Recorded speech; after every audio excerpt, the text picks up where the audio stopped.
আসসালামু আলাইকুম প্রিয় দর্শক, মার্কেট ওয়াচে আপনাদেরকে সবাইকে আমন্ত্রণ জানাচ্ছি। আমি মুস্তাক সাদেক। আমরা এই অনুষ্ঠানে পুঁজিবাজার সংক্রান্ত যে আলোচনা করি সেই আলোচনায় আজকে অংশগ্রহণ করার জন্য আসছেন Fahmida Haque, CEO Mercantile Bank Securities Limited, Riyad Motin, CEO BMSL investment limited, তাই তো? আচ্ছা, প্রথমে আমরা যে আলোচনাতে যাব সেই আলোচনার মধ্যে আজকের বাজারের অবস্থা কি, তারপরে এবছর নির্বাচনের পুরো মুহূর্তে আমাদের কি অবস্থানে আছি, কি অবস্থানে হতে যাচ্ছে ইত্যাদি নিয়ে আমরা আজকে আলোচনা করব। প্রিয় দর্শক, আমরা আশা করছি আপনারা আমাদের সঙ্গে থাকবেন, আমাদের আলোচনায় অংশগ্রহণ করবেন। প্রথমে মতিন ভাই থেকে আরম্ভ করি। আজকে যে বাজার ঈদের আগে বোধহয় 2 দিন ওয়ার্কিং ডে আছে, 3 দিন ওয়ার্কিং ডে আছে। বাজারে কি মনে করতেছেন, কি অবস্থা এখন পর্যন্ত বাজার কি অবস্থা আছে? বাজার তো আসলে গত কিছুদিনের চেয়ে ভালো, বাট এইটাকে ভালো বলবো না আমি। বাজারটা আরো ভালো হওয়া উচিত। বাজারের গতিশীলতা এখনো ভালো হয়নি। তারপর আপনার ট্রেডিং ভলিউম যেটার উপরে একটা বাজারের গতিশীলতা নির্ভর করে, সেই ভলিউমটা এখনো কিন্তু আশাব্যঞ্জক হয়নি। বাট এমনি ধরেন গত 3-4 মাস আগের যে বাজার সিচুয়েশনটা ছিল তার চেয়ে ইমপ্রুভ করেছে, এটা একটা গেল। দ্বিতীয় হচ্ছে যে সামনে ঈদ আছে, ঈদের একটা মানুষের প্রস্তুতি আছে, ওই দিকে মনোযোগটা আছে, সেই জন্য মানুষের কনসেন্ট্রেশনটা এদিকে একটু কম। আমি আশা করছি যে ঈদের পরে বাজারে একটা ভাইব্রেন্ট সিচুয়েশন আসবে। তবে আরেকটা ব্যাপার হচ্ছে আপনার সামনে তো নির্বাচন, নভেম্বর ডিসেম্বর, এই সময় তো নির্বাচনের একটা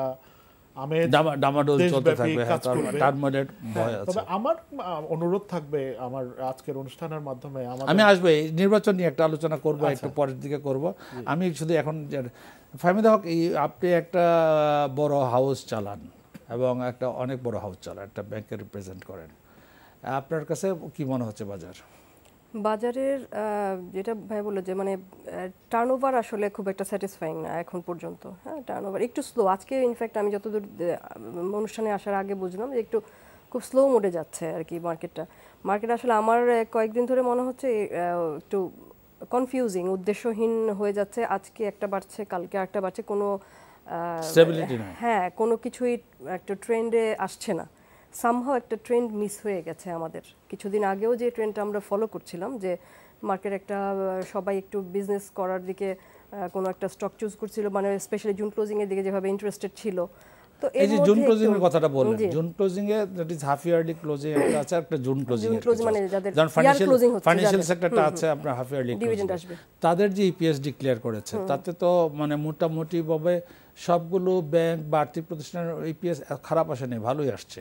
এবং এটা কি মানুষ আস্থা রাখতে পারতেছে না? হ্যাঁ, এখন ব্যাংক এখন হাফ ইয়ারলি ক্লোজিং হচ্ছে তো আমাদের ওই ব্যাংক, এনবিএফআই, ইন্স্যুরেন্স, এই সেক্টরগুলোতে। ব্যাংকের সবাই যে আবার খুব ভালো ইপিএস দিয়েছে তা না, কেউ ভালো দিয়েছে, কেউ আবার অ্যাট পার অথবা কিছুটা কম এসছে, মানে মিক্স একটা প্রবণতা আসছে। ওখানে আস্থা রাখতে পারছে না কিংবা আস্থা রাখছে না আমি বলবো না, কারণ ব্যাংকের তো ইদানিং দেখলাম যে প্রাইস কিছুটা মুভমেন্ট হয়েছে। আস্থা রাখতে পারছে না ব্যাপারটা না, ব্যাংকিং সেক্টরে 10-15% মুভমেন্ট হয়েছে। হ্যাঁ, আরো বেশি মুভমেন্ট হয়েছে কিছু ব্যাংকের ক্ষেত্রে। জিনিসটা হয়েছে কি, ব্যাংকিং সেক্টরটাতে, হ্যাঁ, ফাইন্যান্সিয়াল সেক্টরটাতে আমরা আসলে সামনের প্রজেকশন করে একটু কনফিউজ ছিল ইনভেস্টর। আমাদের যেটা মনে হচ্ছে যে প্রভিশনিংটা বলেন, তারপরে ধরেন আপনার সামনে যে ইন্টারেস্ট রেটের একটা যে 9.6 এর একটা ইস্যু চলে আসছিল। হ্যাঁ, তো 9% কিন্তু করে কিছুটা করে ওরা বলতেছে যে 9% আমরা চলে আসতেছি লেন্ডিং রেটে, কিন্তু ডিপোজিট রেট 6%, এটা কিন্তু করা যাচ্ছিল না। ইনফ্যাক্ট প্রথম কারণ হচ্ছে আপনাদের মার্কেটে এখন পাবলিক ডিপোজিট কিন্তু কম, সঞ্চয়পত্রের রেট হাই, এবং এটা কমানোর কথা বলাতে কিন্তু একটা আশার সঞ্চার হয়েছিল যে আমরা হয়তো ওখানে কমলে তখন ব্যাংকিং সেক্টরে রেটটা কমানোটা জাস্টিফাইড হবে কিংবা আমরা ধরে রাখতে পারবো। কিন্তু ওখানেও কিন্তু আমরা পরবর্তীতে দেখলাম যে এটা রিভার্স হয়ে গেল। উনি যেহেতু ব্যাংকে আছেন, আপনিও আছেন, আমি একটুখানি একটু জিজ্ঞেস করি। ধরেন এখন কুরবানি ঈদ সামনে, আমরা সবসময় দেখি কুরবানি ঈদের আগে গরু কেনার জন্য, চামড়া কেনার জন্য, বিভিন্ন কারণে বোনাস, বেতন, এই কারণে ব্যাংকের থেকে অনেক টাকা উইথড্র হয়। উইথড্র হয় না, এটা স্বাভাবিক। এবং উইথড্র হওয়াতে ব্যাংকের সবসময় একটা লিকুইডিটি ক্রাইসিসে চলে আসে। তো এই কল মানি রেটও বেড়ে যায়। কিন্তু এই বছর তেমন তো কোনো কল মানি রেট বাড়ে, যেমন গত আগের বছর 11%, 12% পর্যন্ত কল মানি রেট গেছে। এখন তো পর্যন্ত এখন তেমন কোনো কল মানি আমাদের রেট, ইদানিং যেটা হচ্ছে কল মানি তাহলে তারল্য সংকট তাহলে নাই না। তারল্য সংকট আছে, তারল্য সংকটের আমাদের এখন একটু সিচুয়েশনটা একটু ক্রিটিক্যাল হয়ে গেছে। এখন কলমানি রেটে কিন্তু এখন ইফেক্ট করে না, কলমানি থেকে এখন কেউ টাকা নিচ্ছে না।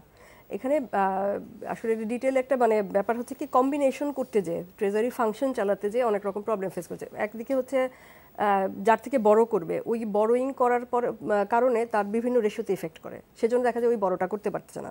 আপনার এডি রেশোতে এফেক্ট করতেছে, আপনার ওখানে যে এফেক্ট করতেছে। এখন নিলেই হলো না, এখন এই জন্য হয়েছে কি অনেক জায়গায় তারল্য সংকট নেই, অনেক ব্যাংকেই হয়তো বা নেই। হ্যাঁ, তারল্য সংকট আসলে ইনফ্যাক্ট প্রথম দিকে যেটা ছিল বছরে সেটা অনেকখানি কমে এসেছে, এটাও সত্যি কথা। কিন্তু তার মানে এই না যে আবার সে খুব বড় আকারে লেন্ডিংয়ে যেতে পারছে, ওইটাতেও কিন্তু একটা বাধা তৈরি হয়েছে। তো জিনিসটা হচ্ছে কি, মানে আমাদের একটা মিক্স, একটা ক্রিটিক্যাল একটা সিচুয়েশনে আসলে এখনো প্রিভেল করতেছে। What is your opinion? না, এখন অপিনিয়ন আসলে আমি অপিনিয়ন দেওয়া তো অনেক বড়।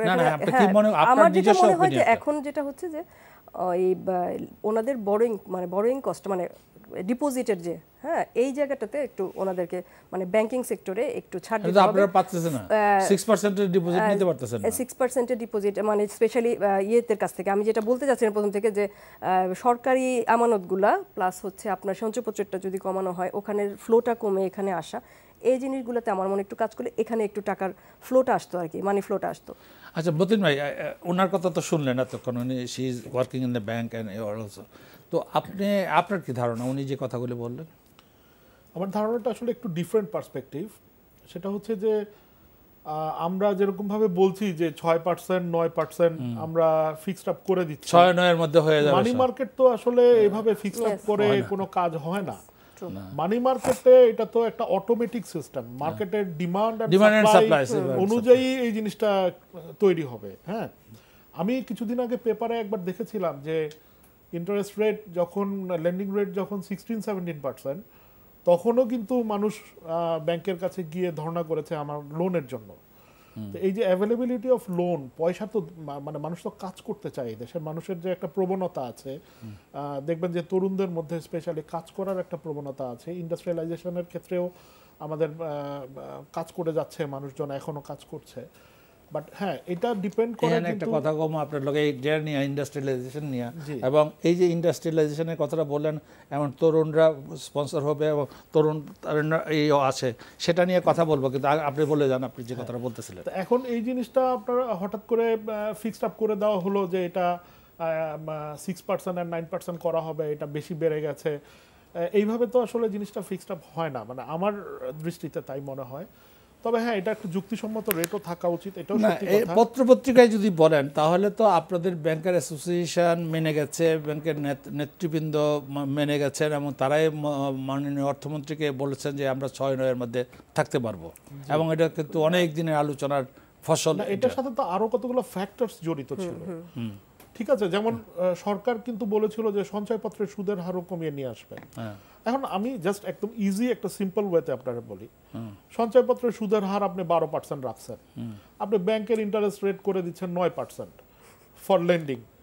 হ্যাঁ, সঞ্চয়পত্র তো লেন্ডিং এ আপনার বাড়ি হতে হলো। আমি যেটা বলতে চাচ্ছি, আমি যেটা মানে সিম্পল, আমি তো আগেই বলে নিয়েছি যে সিম্পল, একজন 9% ইন্টারেস্ট রেট নিল, লেন্ডিং নিয়ে সঞ্চয়পত্র কিনে রাখলো, হ্যাঁ, তাহলে তো তার লাভ হবে।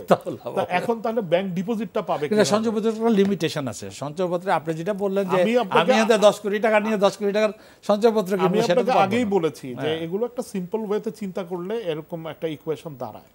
তা মানুষের চিন্তা ভাবনা তো এরকমই থাকে, ঠিক আছে। এখন কিন্তু অনেক ব্যাংক আছে 10 লাখ টাকা আপনাকে জামানত ছাড়াই লোন দিচ্ছে, অনেক ব্যাংক অফার করতেছে, অনেক ভালো, মানে আপনি দেখেন অনেকে সেই 10 লাখ টাকা করে 15 লাখ টাকা করে লোন দিয়ে যাচ্ছে। মতিন ভাই 10 লাখ টাকা এখন মারে না কেউ, বুঝলেন, 10-20 লাখ টাকা এখন টাকা না, যারা মারা দেওয়ার তারা হাজারে মারে, বুঝলেন, 1000 কোটি টাকা মারে, বুঝলেন। আপনি যে বললেন যে ইন্ডাস্ট্রিয়ালাইজেশনের জন্য ব্যাংকিং সেক্টরের ইন্ডাস্ট্রিয়ালাইজেশন পৃথিবীতে কোথাও কিন্তু ব্যাংকিং সেক্টর দিয়ে করে। ব্যাংকিং শর্ট টার্মের জন্য, ব্যাংক হলো আপনার শর্ট টার্ম ফাইন্যান্সিং করবে, মানে নেও শর্ট টার্ম, দেও শর্ট টার্ম, কিন্তু লং টার্মের জন্য পুঁজিবাজার। আপনার সবাই আমরা বলতেছি পুঁজিবাজার, সারা বিশ্বের যতগুলো ইন্ডাস্ট্রিয়ালাইজেশন হয়েছে পুঁজিবাজার থেকে কিন্তু হয়েছে, কিন্তু আমাদের এখানে পুঁজিবাজারের কারণটা কি? মানে কেউ আসতে চায় না। কারণ আমাদের পুঁজিবাজারের ব্যাপারে তো অ্যাকচুয়ালি ভালো ভালো যে কোম্পানিগুলো আছে, আইপিওর ক্ষেত্রে আমরা যেই সমস্যাটা ফেস করি, এটা আমাদের এক প্রকারের ব্যর্থতাই বলবো, যে আমরা এখন পর্যন্ত ভালো ভালো কোম্পানিকে মার্কেটে আসলে কি কি সুবিধা হবে সেই জিনিসটা বুঝাইতেই পারি না। আমি অ্যাজ এ ইস্যুয়ারের কাছে আমার বক্তব্যটা শুনে না, ইস্যুয়ার আমাকে কি বলছে যে আপনাদের ট্রান্সপারেন্ট হতে হবে, আমার ভ্যাট সব ক্লিয়ার করতে হবে, অল মাই লোন ডিউজ দিতে হবে, সব মানে এই একদম টোটাল ট্রান্সপারেন্ট হতে হবে, কর্পোরেট গভর্নেন্স যেটা বলে এই করতে হবে, এবং আমাকে মিনিমাম 15% বা আমাকে ডিভিডেন্ড দিয়ে যেতে হবে। সব কিছু দিয়ে আমি কেন যাব? আমি তো ব্যাংকের থেকে লোন নিলে পারি আমি, এবং দিলেও পারি, না দিলেও পারি। আমি ব্যাংকের থেকে আমি ইজি লোন পাচ্ছি। এই যে ইজি লোন পাচ্ছি যে প্রবণতাটা, আপনি যে কথাটা বললেন, ব্যাংক তো নট ফর দি ইন্ডাস্ট্রিয়ালাইজেশন লোনের জন্য, দ্যাট আর শর্ট টার্ম ফাইন্যান্সিংয়ের জন্য। এই যে মিসম্যাচ, আপনি ব্যাংকের থেকে, আমি যদি আজকে ব্যাংকে টাকা রাখি 1 কোটি টাকা মনে করেন, আমি 1 বছরের জন্য রাখবো, এফডিআর যদি করে রাখি, কিন্তু ব্যাংক ফাইন্যান্স করে 10 বছরের জন্য, 20 বছরের জন্য। এই যে মিসম্যাচ, তো ব্যাংক দেউলিয়াত হয়ে যাবে তো এমনি। আপনার বক্তব্য কি? আমার বক্তব্য হচ্ছে যে আজকেও একটা টপিক পড়তেছিলাম যে বাংলাদেশের বন্ড মার্কেট যেটা, ঠিক আছে, আমরা আসলে অতিরিক্তভাবে ব্যাংকের উপরে নির্ভরশীল হয়ে গেছি। আমি কিন্তু হয়ে গেছি কারণ খুব চিপে আমরা টাকাটা পাচ্ছি, খুব সহজে। আমি গেলাম ফাহমিদাকে গিয়ে বললাম যে ফাহমিদা, আমি একটা ইন্ডাস্ট্রি করব, আমাকে 20 কোটি টাকা দেন। আমি বললো, মুস্তাক সাহেব তো ভালো মানুষ, আচ্ছা ঠিক আছে দিয়ে দিলাম। আমার কোনো কাগজপত্র নাই। আজকে দেখেন ওই হলমার্কের মামলা হইতেছে না, রিজন বিহাইন্ড যে তার কোনো কাগজপত্র দেওয়া নেই, তার কাছে টাকা নিচের কোনো প্রভিজনারি নোট ছাড়া কিছু নেই, প্রপারলি কোনো ডকুমেন্টেশন। তো এই যে অবস্থানটা ব্যাংকের থেকে এত ইজি লোন পাইছে, এই যে আপনার মনে করেন কি ব্যাংকটা, বেসিক ব্যাংক শেষ হয়ে গেছে, টোটালি শেষ। তো এরপরও বলবেন আপনি সোনালী ব্যাংক, বেসিক ব্যাংক, রূপালী ব্যাংক, সব কোন সরকারি কোন ব্যাংকটা না? ব্যাংক তো আপনার নাম্বার অফ ব্যাংকের সংখ্যা এত বেড়ে গেছে যে ব্যাংক তো এখন কম্পিটিশনে তাদেরকে গিয়ে বাড়ি বাড়ি গিয়ে উইদাউট ডকুমেন্টেশন দিয়ে দিবে টাকা। এখন তাদেরকে তাদের পলিসি অনুযায়ী চলে, তাদের কিভাবে তারা মানে সিকিউরিটিটা নিবে সেই জিনিসটা অবলম্বন করেই তো তাকে লোনটা দেখেন। আমি ব্যাংকের মালিকরা কত পাওয়ারফুল আমি আপনাকে বলি। ব্যাংকের একটা কমিশন হওয়ার কথা ছিল, এবং কথা দিছিল যে ব্যাংকের একটা কমিশন হবে, কারণ বাংলাদেশ ব্যাংক দিয়ে হচ্ছে না, এই তো মন্তব্য ছিল, এবং এটাই ইয়ে হয়েছিল। কি কমিশন হয়েছে? হইতে পারছে? এখন পর্যন্ত তো হবেও না। হ্যাঁ, কারণ হচ্ছে যে তারা খুব প্রভাবশালী। হ্যাঁ, তারা ব্যাংকের থেকে টাকা নেবে, আপনার ব্যাংকের থেকে আমি নিব, আমার ব্যাংকের থেকে আপনি নেবেন, এভাবে চলবে, এবং পরে দেওয়া লাগবে। যাই হোক, আমার যেটা মেইন বক্তব্য যে সেটা হচ্ছে যে ব্যাংকের উপরে, এটা আমি অস্বীকার করছি না যে আমাদের সবকিছু এখনো ব্যাংকের উপরে নির্ভরশীলতা, এই নির্ভরশীলতা আমাদেরকে কমাতে হবে। বন্ড মার্কেটের ব্যাপারে আমাদেরকে আরো বেশি চিন্তা ভাবনা করতে হবে। পুঁজিবাজার হচ্ছে গিয়ে সবচেয়ে বড় ক্যাপিটালাইজেশন, মানে মার্কেট ইন্ডাস্ট্রিয়ালাইজেশন সাপোর্ট করার জন্য সবচেয়ে বড় এবং সবচেয়ে সুন্দর একটা জায়গা।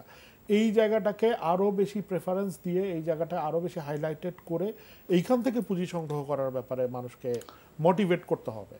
এই ব্যাপারে একটু কথা আছে, এখানে একটু কথা আছে। কথাটা হচ্ছে, ধরেন আমাদের ভালো ভালো শেয়ার যদি আমাদের পুঁজিবাজারে আনতে হয়, অনেক বড় বড় কোম্পানি আছে, আপনি জানেন, বড় বড় গ্রুপ আছে যারা এখন পর্যন্ত মানে পুঁজিবাজারে আসে নাই এবং আসার চিন্তাও করে না। কেন করে না? তাদেরকে আমি অ্যাজ এ প্রেসিডেন্ট বললেন, আমি গেছিলাম, দাঁড়িয়ে দাঁড়িয়ে ঘুরছি যে ভাই আপনি আসেন না কেন? মুস্তাক সাহেব, আপনার না লিস্টেড করতে গেলে আমাকে 2 বছর 3 বছর আপনাদের পিছনে ঘুরতে হয়, আপনার 2-3 বার আমার অডিট করাইতে হয়, এটা করতে হয়, এটা করতে হয়। আপনি কোন দেশে আছে এরকম লাগে। অথচ আমি সত্যি সত্যি দেখছি ইন্ডিয়াতে সেবি কিন্তু করে না, পারমিশনটা সেবি অবজার্ভ করে, খুব অল্প সময় ওভারসি করে, সেবি ওভারসি করে, স্টক এক্সচেঞ্জ মানে বোম্বে স্টক এক্সচেঞ্জই করে সব কিছু কাজ, স্টক এক্সচেঞ্জই করে। হার্ডলি উইদিন 3 মান্থস ম্যাক্সিমাম লাগে, হার্ডলি। কিন্তু আমাদের লাগে 1.5 বছর থেকে 2 বছর। তো কোন ইস্যুয়ার এই 1.5 বছর 2 বছর আপনার পিছনে ঘুরবে, সে একটা প্রজেক্ট করবে, সে তো টাকা নিয়ে একটা কাজে লাগাবে। মনে করেন একটা টেক্সটাইল মিল, সে তো মেশিনারিজ আনবে, তার তো সমস্ত কিছু শেষ হয়ে যায়, তখন আর সে তো মনে করে তো হোয়াই শুড আই গো। না সেটা ঠিক আছে, না ঠিক আছে না, একটা সময় ছিল করণীয় কি বলেন না, একটা সময় ছিল মোস্তাক ভাই, আপনি তো অনেক পুরনো লোক, আপনি তো নিজেও জানেন যে এক সময় ডিএসসি তে লিস্টিং হওয়াটা কত সহজ ছিল। তো সেই জিনিসটা এখন কঠিন হয়ে গেছে। কেন হয়েছে? এটা আমাদের জন্যই হয়েছে, বিকজ আমরাই এমন সব কাজ কারবার করছি, এমন সব মার্কেটে এমন প্রবলেম তৈরি করছি এত সহজে লিস্টিং হওয়ার জন্য, পরবর্তীতে এগুলো নিয়ে কোয়েশ্চেন উঠছে। এখন সিকিউরিটিজ অ্যান্ড এক্সচেঞ্জ কমিশনকে যেহেতু তার একটা কমিশন এবং তারা এই জিনিসটাকে অ্যাপ্রুভাল দিচ্ছেন, যে সব কিছু দেখে শুনে বুঝে তারা এটা অ্যাপ্রুভাল দিচ্ছেন, তো তাদের একটা দায় দায়িত্ব থেকে যাচ্ছে। সেই জিনিসগুলো তারা ফিল আপ করে তারপরে এই জিনিসগুলোকে পারমিশন দেওয়ার চেষ্টা করেন। তারপরেও তাদেরও লোকজনের অভাব আছে, জনবলের অভাব, যেটা আমি সবসময়ই এখানে আসলে বলি যে আরো দক্ষ, আরো এক্সপেরিয়েন্স লোক, আর এই সেক্টরটায় মানে এই জন্য তো সময়টা লাগতেছে। পুঁজিবাজার থেকে অর্থায়ন হবে, দেশের ইনফ্রাস্ট্রাকচার ডেভেলপমেন্ট থেকে শুরু করে সমস্ত কিছু, অথচ পুঁজিবারে কেউ আসতেছেন না। অনেক সময় অনেক কারণ দেখাচ্ছেন, এই কারণগুলো নিয়ে আলোচনা করতেছে। কেউ বলছেন অনেক দীর্ঘ সময় লাগে, কেউ বলছেন এত ট্রান্সপারেন্ট, এত রেগুলেশন, কেউ বলছেন আমরা সস্তায় ব্যাংকের থেকে টাকা পাচ্ছি, ইজিটা পাচ্ছি, যেখান থেকে আমরা ব্যাংকের থেকে নিচ্ছি, সেখানে কেন যাবো পুঁজিবাজারে? এ নিয়ে আমাদের আলোচনা চলতেছিল। মোদি সাহেব যেখানে শেষ করছিলেন প্লিজ। তো এখন ওনারা যদি পুঁজিবাজারতে টাকা না নেয়, তাহলে ব্যাংকের থেকে যদি, ব্যাংক লং টার্ম ফাইন্যান্সিংয়ের জন্য তো বন্ড ছাড়া আর কোনো কিছু নেই। সেটাই বলছিলাম যে বন্ড মার্কেটটা আরো সুন্দর শক্তিশালী হওয়া উচিত। আজকে যেমন পেপারে দিয়েছে যে মেঘনা সিমেন্ট তাদের প্রেফারেন্স শেয়ার ছাড়তেছে, এটা আলটিমেটলি প্লেসমেন্টে যাবে। ইবিএল, ইস্টার্ন ব্যাংক, তারা বন্ড মার্কেটে যাচ্ছে। গুড সায়েন্স, মানে এই সমস্ত জিনিস, এরকম দুই একটা খবর আছে। ফাহমিদা, আমি আপনার কাছে যাব অন্য একটা ইস্যু নিয়ে। সেই ইস্যুটা হলো বাজারে অনেক গুজব আছে, অনেক কিছু আছে। জেড ক্যাটাগরি শেয়ারকে কেন তালিকাভুক্ত করা হচ্ছে, ডিলিস্ট করার জন্য কেন ডিলিস্ট করা হচ্ছে। তারপরে যেমন আজকেরও পত্রিকা দেখেন, আজকের পেপারে আমি একটা পেপার কাটিং নিয়ে আসছি, এখানে 26টা কোম্পানির নাম দিছে। 26টা কোম্পানির নাম দিছে। এটা ডিলিস্টের জন্য না, তারা করছে যে তারা বিলো পারে চলে গেছে, জেড ক্যাটাগরি তারা বিলো পারে চলে গেছে। তারা 5 টাকা, কেউ 5 টাকায় দাম হয়ে গেছে, কারো 6 টাকা, কারো 60 টাকা, কারো 3 টাকা, কারো কোম্পানি বন্ধ আজকে 3-4 বছর ধরে। এই যে অবস্থানটা, এই 26টা কোম্পানি যদি বাজারে এখন সাধারণ বিনিয়োগকারীরা পুঁজি বিনিয়োগ করে, তো 2 দিন পরে তো তাদের বিনিয়োগ থাকবে না। আপনার মন্তব্য কি? আচ্ছা, এখানে হচ্ছে কি আমাদের ডিলিস্ট করা হয়েছে, এটা নিয়ে আসলে পক্ষে বিপক্ষে অনেক 2টা কোম্পানি এবং আরো 15টাকে আমরা শোকজ করা, 15টাকে ডিলিস্ট করা হবে এটা বলা হয়, মানে পরীক্ষা নিরীক্ষা করা চলছে, এটা দেখা পরীক্ষা নিরীক্ষা চলতেছে যে এটা এদের অবস্থান কি। আমাদের আসলে প্রবলেম অনেকগুলা ইস্যু আছে এখানে। হ্যাঁ, প্রথম কথা হচ্ছে যে অনেকে যেটা বলছে যে এগুলাকে এখন কেন করা হলো না, এগুলো অনেক আগে থেকে ডিলিস্ট করার যে ক্রাইটেরিয়াতে ডিলিস্ট করা হলো, এটা তো এই ক্রাইটেরিয়াতে অনেক আগে থেকেই আছে। প্রথম কথা এটা। হ্যাঁ, এটা বলবো। আচ্ছা ঠিক আছে, বলেন। তো এটা একটা ক্রাইটেরিয়া। তো আমরা আরেকটা কথা হচ্ছে যে আপনি আজকের যেটা বলতেছেন যে কোম্পানিগুলোর নাম, এর মধ্যে কয়েকটা আছে খুবই রিসেন্টলি তারা মার্কেটে এসছে। রিসেন্টলি আমরা এটা অবজার্ভ করি, হ্যাঁ 1-2 বছরের মধ্যে এসে কোন কোম্পানি জেডে যাচ্ছে, তাহলে আমরা কি দেখে আসলে এই কোম্পানিগুলোকে লিস্টেড করলাম, সেটা আরেকটা সমস্যা বের হচ্ছে। আর ডিলিস্ট করে দেওয়াই কি সমাধান? এটা আমার প্রশ্ন। ডিলিস্ট করে দিব কেন? ডিলিস্ট করার ছাড়াও কি আমরা অন্য কোনো অপশন দিয়ে যেতে পারি না? কারণ কি অপশন আছে? আপনার সাজেশনটা বলুন। সাজেশন অনেক কিছু আছে। আমরা এই কোম্পানিগুলোর সাথে বসতে পারি, কোম্পানিগুলোর মালিক পক্ষের সাথে বসে দেখতে পারি যে কেন কোম্পানিগুলো এতদিন ডিভিডেন্ড দিচ্ছে না। এগুলো আসলে কন্টিনিউয়াস প্রসেস। এই কন্টিনিউয়াস প্রসেসটা part of corporate governance to look after.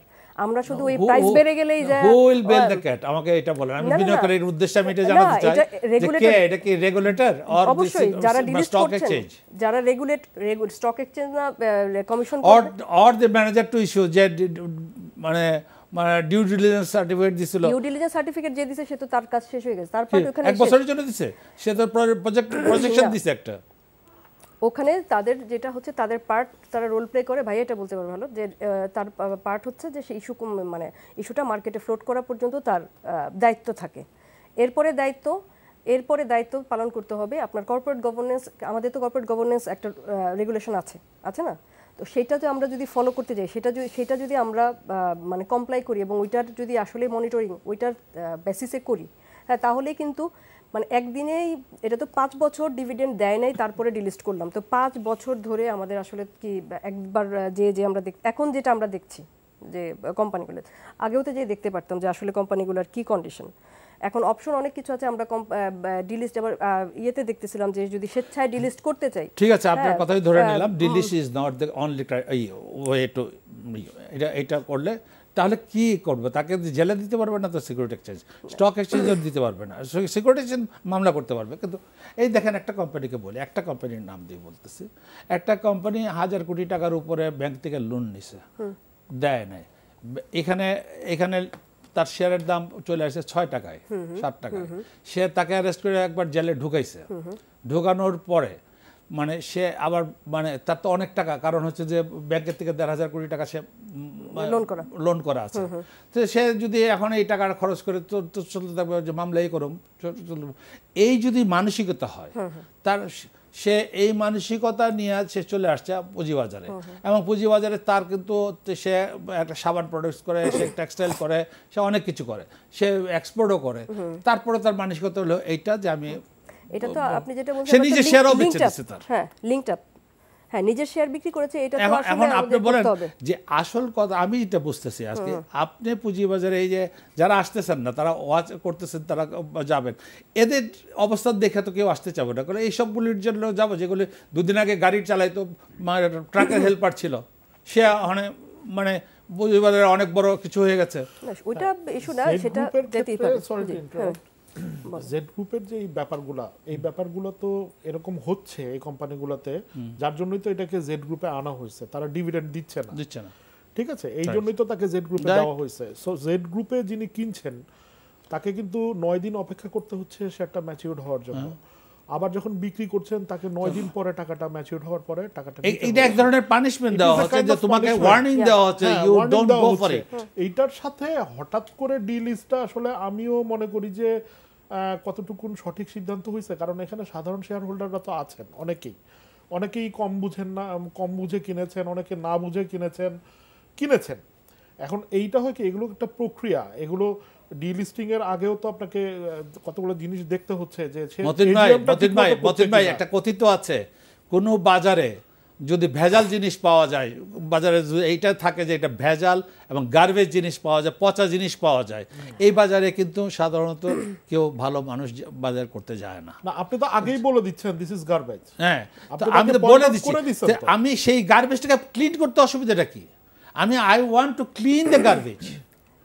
আমি এই গার্বেজ রাখলে তো কেউ বুঝে হোক, আপনি বলতেছেন কেউ বুঝে হোক না বুঝে হোক কিনতেছে, আমি এই গার্বেজ যদি না থাকে তাহলে কেউ বিপক্ষে না মোস্তাক ভাই, আমি কিন্তু জিনিসটার বিপক্ষে না। আমি বলছি যে জিনিসটা আরেকটু প্রচারণা করে, হচ্ছে সমস্ত ব্যাপার আসে। দেখেন আমি একটা কথা বলি, প্রচারণা হচ্ছে, সবাই জানে, পত্রিকাতে প্রত্যেকের লিড নিউজ পর্যন্ত হচ্ছে এই 13টা কোম্পানির কে আমরা পরীক্ষা নিরীক্ষা করছি দেখার জন্য, হয়তো বা লিস্ট করতে হইতে পারে বা সবই হবে যে নট নেসেসারি।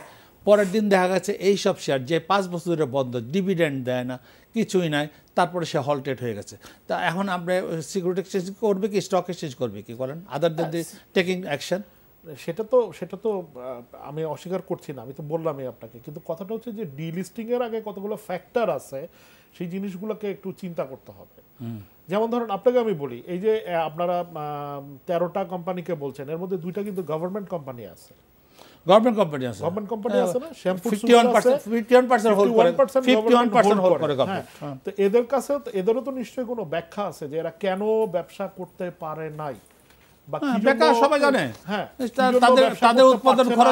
তাদের উৎপাদন খরচ আমাদের ইম্পোর্টের খরচ থেকে অনেক বেশি, যার জন্য লস করতেছে। এই আমি সেটাই বললাম যে এই রিজনগুলো তো তাদেরকে তুলে ধরা দরকার মার্কেটে, যে তাদেরও এই ইয়েটা করতে হবে, নেগোসিয়েশনটা করতে হবে ডিএসসির সাথে, যে আমি এই রিজনে আপনার সেই জন্য তো চিঠি shareholder-দের সাথে সেই জন্য চিঠি দেওয়া হয়েছে, সেটাই বলছি একটা যে সার্টেন এরকম টাইম দেওয়া হয়েছে, certain টাইম একটা দেওয়া reason হয়েছে থাকতে হবে যে এই কারণে সে পারফরম্যান্সটা খারাপ হচ্ছে। সেইটাই, তবে এটা ঠিক সেই যে- ব্যাখ্যাটাই তো চাওয়া হয়েছে। ফাহমিদা কিছু বলেন। আমার কথা মানে একটু মানে কন্টিনিউশনই টানি, সেটা হচ্ছে যে আমি যেটা বলতে চাচ্ছিলাম যে আমরা কেন ওই ইনভেস্টররা কিন্তু পানিশড হলো, আমার কিন্তু ওই ডিলিস্ট হয়েছে যারা বিনিয়োগকারী হচ্ছে এই পুঁজিবাজারের অলংকার। পুঁজিবাজারের বিনিয়োগকারী সরে যাক, এটা কোনো দিনই স্টক মার্কেটে কেউ চায় না এবং সরকারও চায় না, এটা তো সত্য কথা। তাহলে পুঁজিবাজারকে রক্ষা করতে হলে এবং বিনিয়োগকারীর স্বার্থ রক্ষা করতে হলে তাহলে তো কিছু কিছু জিনিসকে সরাতে হবে, যে these are wrong, these are মানে সরানো না, আমরা যেটা বলছি যে আপনারা তুলে ধরেন, সামনে তুলে ধরেন এবং আমি আস্তে আস্তে এটা ওদেরকে দিয়ে আপনি বাইব্যাক করান, ইউ টেল মি কেমনে আপনি তুলবেন, শেয়ারটা বাইব্যাক করান ওদের দিয়ে। কোম্পানিকে বলেন স্টক এক্সচেঞ্জের কাছে লাঠি সেটা আছে যে তুমি বাইব্যাক করো, অবশ্যই লাঠি সেটা তো আছে, এটা নিয়ে তো একটা অ্যাওয়ারনেস তৈরি করা দরকার, ঠিক না? যে এই জিনিসগুলো আমাদের কেন বাই করা উচিত না। আমি সেটাই বলছিলাম যে ডিলিস্ট হয়তো দুইটাকে করেছেন, ঠিক আছে, মানলাম এটা একটা বাট আমার কথা হচ্ছে যে হঠাৎ করে এসে জিনিসটা কেন তাহলে এতদিন কেন আপনারা এই জিনিসগুলো? এটার বক্তব্য হচ্ছে আমি আমি আমি আমি কারো ডিফেন্ড করতেছি না, এটার বক্তব্য হচ্ছে from some point you have to start, বুঝলেন না? আমি এতদিন করে না দেখে এখন করব না বা করতে পারবো না, এটা তো ঠিক না। যেমন আপনার ডিলিস্টের কতগুলো রুলস আছে, আমি আপনাকে দেখাইতে পারি রুলস, আমি জানি রুলস আছে সেটা, তো এগুলো ফুলফিল হয়েছে পরে তো ডিলিস্ট করছে। এখন যে 13টাকে দেওয়া হয়েছে তাদের মধ্যে সবাইকে ডিলিস্ট করা হবে না, এটা নিয়ে একটা মানে হয়তো বা কাউকে করা হবে না, বা হয়তো 13টাই করা হবে। এমন তো কথা হচ্ছে যে দেখা হচ্ছে, মানে যেমন 2-1 জনের, মানে আমি যতটুকু শুনছি তারা মানে উৎপাদনে যাবে না।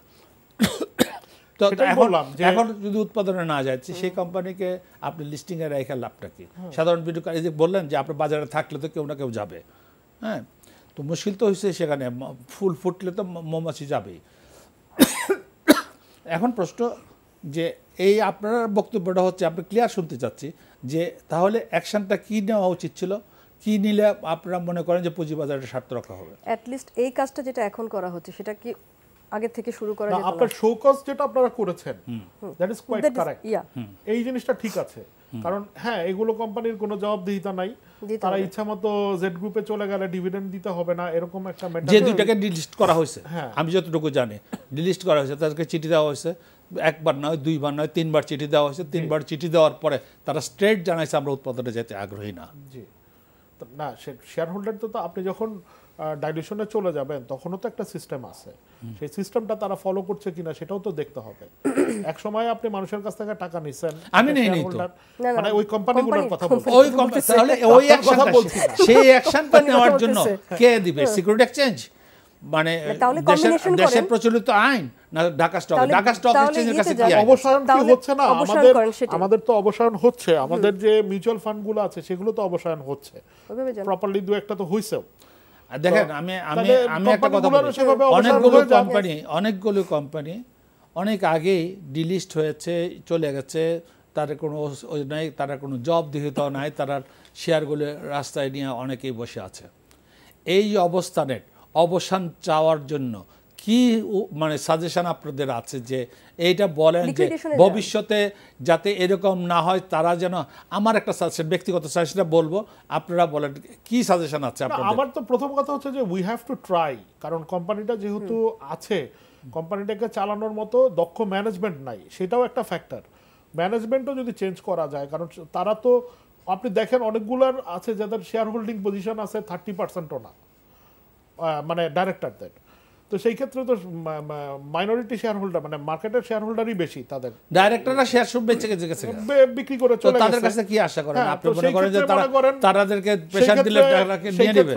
এটা এই সিস্টেমগুলো কিন্তু অ্যাকুইজিশনগুলো বাইরেও এরকম করে, যে কোম্পানিগুলোকে নিয়ে একটা ভালো দক্ষ ম্যানেজমেন্টকে দিয়ে দিক না, তারাই চালাক না, সেই সিস্টেম। এই হলো আপনার একটা গুড সাজেশন, আইদার যে এগুলোকে সব অ্যাকুইজিশন করে হোক, অ্যাকুইজিশন করে ওই প্রেসারও তো সে থাকবে না, ডাইরেক্টরদের প্রপার্টি সব অ্যাটাচমেন্ট নিয়ে আসো, করো। Yes. যদি এরকম আইন করা হয় তাহলে সেটা পুঁজিবাজার বান্ধব হবে কিনা এটা আইন করা জানবে। এটা আইনও কিন্তু আমার একটা কথা হচ্ছে যদি না পারা হয় তো উইন্ড আপ করলে যে পয়সাটুকু আসবে হ্যাঁ। সেটা ব্যাংকের লোন টোন দিয়া বা ডাইরেক্টরকে মানে শেয়ারহোল্ডারকে দিয়ে দিক। হ্যাঁ সেটাই তো করে না।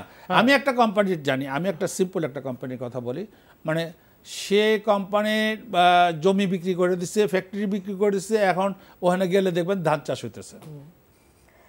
মালিক তো সেটাই জানে যে আমি সে মালিকের কোম্পানি কিন্তু এখনো আছে, আরেকটা কোম্পানি লিস্টেড আছে। তো এখন বলেন এই আইন যদি না করেন, আপনি আইন থাকতে হবে যে তুমি ডিলিস্ট হইলে পরে তোমার এই প্রপার্টির সমস্ত টেক ওভার করবে স্টক এক্সচেঞ্জ অথবা সিকিউরিটি এক্সচেঞ্জ করে বিক্রি করে দিয়ে টাকা দিয়ে দিবে। তো তাহলে তো এখন এটাই আসতেছে যে ultimately who is the loser? Loser সাধারণ বিনিয়োগকারী লুজার হচ্ছে। সেই জন্যই ডিলিস্টিংটা করার আগে এগুলো আইন তৈরি করে তারপরে ডিলিস্টিং এ যাওয়া উচিত আমি মনে করি। আমাদের সময় কিন্তু নাই বেশি কথা বলেন। ভাইয়ের কথা যে আফটারম্যাথ চিন্তা করে তারপরে কাজ করলে ভালো হতো। যাই হোক, এখন ডিলিস্টেড হয়ে গেছে, এখন ডিলিস্টেড হওয়ার পরে আসলে ওই বিনিয়োগকারী কিভাবে আসলে স্বার্থ রক্ষা হবে আমাদের আসলে ওইটাই চিন্তা। এবং যেহেতু স্বার্থ রক্ষা হয় নাই, এটার ব্যাপারে আতঙ্কিত থাকতেই পারে বিনিয়োগকারীরা যে সামনে আবার কোনটা ডিলিস্ট হয়, কারণ সবারই কিছু না কিছু বাই করা আছে ওই মার্কেটে। তো এরাই বাই সেল করে, কোনো শেয়ার তো ডিলিস্টেড হচ্ছে এই গ্রুপ। এখন কি আমরা তাহলে কি জেড এই যে উনি যে কথাটা বললো ওয়ার্নিংটা ঠিক আছে, ওয়ার্নিংটা দেন, এই ওয়ার্নিংটুকু তো যদি না দিত তাহলে তখন বলতে তো মানে আমরা জানলাম না হঠাৎ করে। ওয়ার্নিং তো দিতে হবে, এটা খুবই ভালো কথা। প্রতি বছরে ব্যাখ্যা চান, প্রতি বছর ওয়ার্নিং দেন যে কেন তোমরা এই বছর পারফরম্যান্স ভালো করতে পারো না, এটা প্রপার একটা ব্যাখ্যা দাও। এবং সেটার ব্যাখ্যাটা আপনার মার্কেটেও সবার জানা উচিত যে এই কারণে এই কোম্পানিটা এই বছর ডিভিডেন্ড দিতে পারে না। এই জিনিসগুলো তো এই disclosure, that is information to the exchange, and এই হাইলাইটেড হয় না, মানুষ জানে না, মানুষ বুঝে না। মানুষ জেড গ্রুপের শেয়ার তো সাধারণ মানুষ কিনে হলো গিয়ে ওই যে দাম বাড়তে থাকে, একটা শ্রেণী আছে এটা নিয়ে প্লে করার একটা প্রবণতা দেখায়। তাহলে আপনি আসলেন সেটাতে, সেটা তো কিছু সংখ্যক লোক এটাকে নিয়ে প্লে করে, আপনি তো ওই জন্যই তো অ্যাকশনে যাচ্ছেন। আপনি তো অ্যাকশনটা ওই জন্যই যাচ্ছেন যে যেই কোম্পানির কোনো প্রোডাকশন নেই, কোনো পারফরম্যান্স নেই, তারপরও এটা নিয়ে মানুষ প্লে করতেছে, সেজন্যই তো আপনি অ্যাকশনে যাচ্ছেন। আমাকে ক্ষতিগ্রস্ত বিনিয়োগকারী হচ্ছে। আমাকে একটু শেষ করতে হচ্ছে কারণ আমাকে সময় দিচ্ছে না। প্রিয় দর্শক, এতক্ষণ আমরা এই যে ডিলিস্টিং হচ্ছে, কেন হচ্ছে, কি কারণে হচ্ছে, এবং এই যে আরও 13টা কোম্পানির পরিদর্শন হচ্ছে, মানে স্ক্রুটিনি হচ্ছে, তারা কি সবাই ডিলিস্টেড হবে, এমন সব কিছু নিয়ে আমরা আজকে আলোচনা করেছি। আমরা আলোচনা করেছি শুধুমাত্র আপনারা যাতে সজাগ হন, আপনারা যাতে শেয়ার কেনার আগে বুঝে শুনে শেয়ার কেনেন এবং দেখে শুনে শেয়ার কেনেন, এবং আপনার পুঁজি আপনার টাকাটা আপনি দিচ্ছেন, সেই কারণে আপনি একটু দেখে শুনে শেয়ার কেনেন। ধন্যবাদ আপনাদের সবাইকে, আবার দেখা হবে ইনশাআল্লাহ।